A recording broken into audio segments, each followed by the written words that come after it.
Hi, I'm Cliff Martin, and I just thought I'd do a little update on range here in the winter in Ohio. So today I took a trip to Columbus, Ohio, which is just a little over 100 miles away.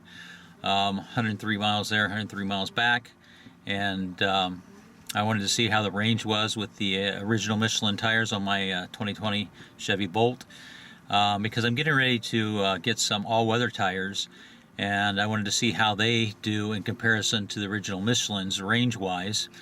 And the trip today on the way to Columbus was, it was 17 degrees the whole way, and I had the heat set at 68 degrees, and on the lowest fan setting had both heated seats on, and heated steering wheel.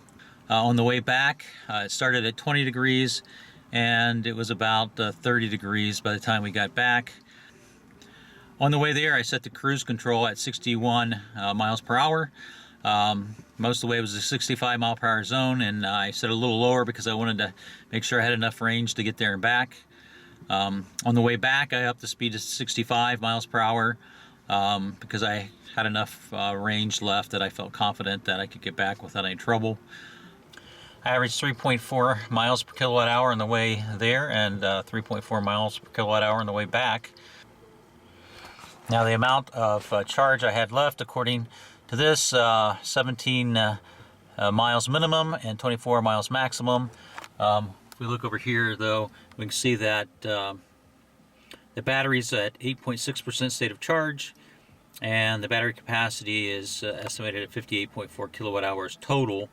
And it says 50 degrees now for battery temp. The car was in the garage, and so it started out at about 42 degrees when we started out this morning.